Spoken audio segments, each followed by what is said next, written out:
maxaad u malaynaysaa haddii aan isbeddelka cimilada si dhib ah loogu jawaabin?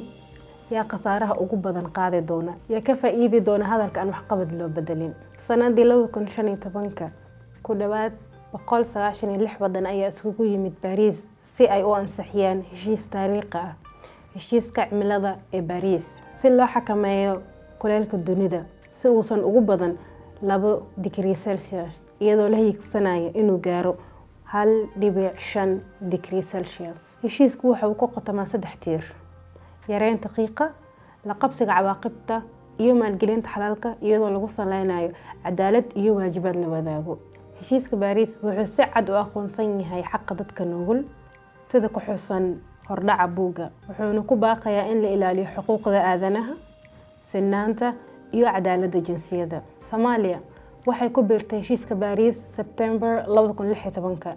inkastoo aanay sababin dhibka, haddana waxay ka mid tahay kuwa ugu nugul ee saameeya isbeddelka cimilada.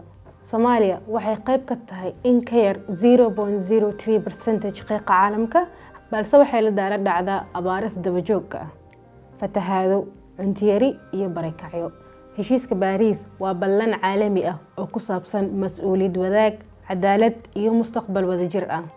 maanta oo laga joogo 10 sano, su'aashu weli way taagan tahay: ma oofinay ballantii mise waqtiga ayaa naga dhamaanaya? Machadka ICE Institute oo la shaqeynayaan Oxfam Soomaaliya ayaa waxay hirgeliyeen tilaabooyin dhab ah, adkeysi ka yimid bulshada, waxbarasho cimiladeed iyo hal abuur deegaan, dood cilmiyeed iyo ololaynta maalgelin cadaalad ah.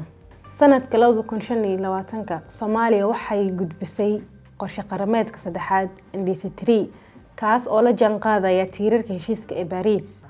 qorshahaas oo kala ah yareynta qiiqa, tamar nadiif ah iyo beeris waarta, daahfurnaanta iyo maalgelin, raadraac iyo waxtar dhab ah. laga bilaabo Paris ilaa Muqdisho, mustaqbalku waa mid aynu wada leenahay. aan xoojino ballanta oo aan horseed u noqono ficilka cadaaladda cimilada.